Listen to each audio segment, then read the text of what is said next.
오늘은 지난 시간에 이어서 드디어 야곱은 라반과 마주하게 됩니다.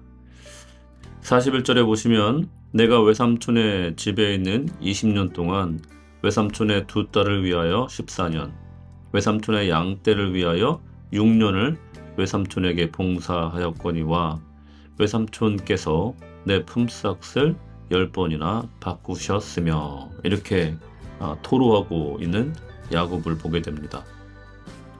이렇게 억울한 일을 많이 당하고 도망치는 중에 또 외삼촌과 또 만나게 된 이 상황 속에서 이 하나님께서는 이 둘 관계 속에서 어떻게 역사를 하셨을까? 지난 시간 본 것처럼 라반의 꿈속에 나타나셔서 라반을 책망하십니다. 그렇다면 왜 하나님께서는 라반을 책망하시고 야곱의 편을 들어주셨을까? 또 그리고 이것을 중재하여 주셨을까? 라는 질문이 떠오르게 됩니다. 흔히 우리가 야곱의 편에 서서만 생각할 수 있지만 야곱이 전혀 악한 일을 행하지 않았고 그리고 신실하게 자기 자리를 잘 지켰으며 라반이 바로 불의한 일을 행했다는 것이 이 질문의 대답이 되겠습니다. 믿는 사람이든 믿지 않는 사람이든 상관없이 하나님은 공의로운 하나님이십니다. 그래서 우리가 하나님의 도움을 받는 방법에 대해서 묻는다면 믿는 사람이든 믿지 않는 사람이든 하나님 앞에 정직하게 신실하게 행하는 것이 기본이다 라고 말할 수가 있는 것입니다.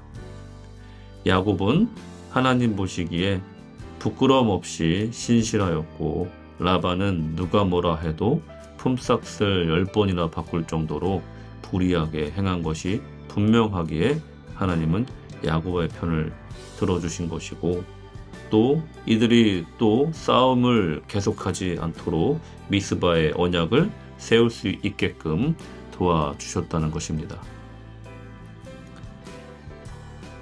그동안 얼마나 고생했는지 아무도 모르는 것 같았습니다. 하지만 하나님은 알고 계셨던 것입니다. 하나님께서는 야곱이 어떤 마음으로 그 길고 긴 고난의 시간을 보냈는지 알고 계셨다는 거죠. 그래서 하나님께서는 야곱을 도와 중재하여 주시어 미스바의 언약을 세울 수 있게 하셨다는 것입니다. 우리는 이렇게 야곱처럼 억울한 상황을 당할 때가 있습니다.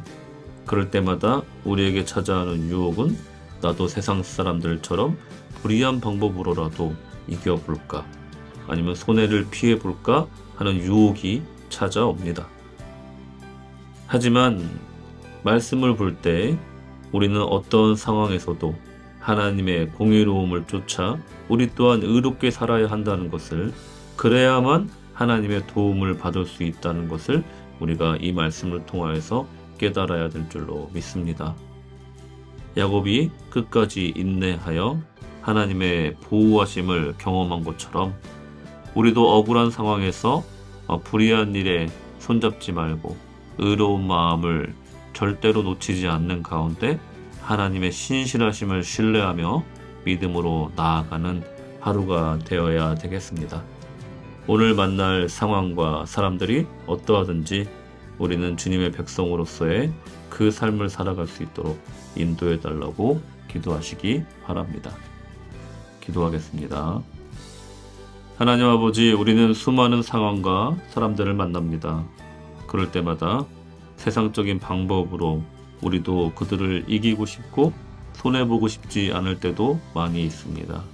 하지만 그럴 때마다 하나님의 뜻 가운데서 거룩한 삶을 지키며 성결한 성도의 삶을 잃지 않도록 도와주시옵소서.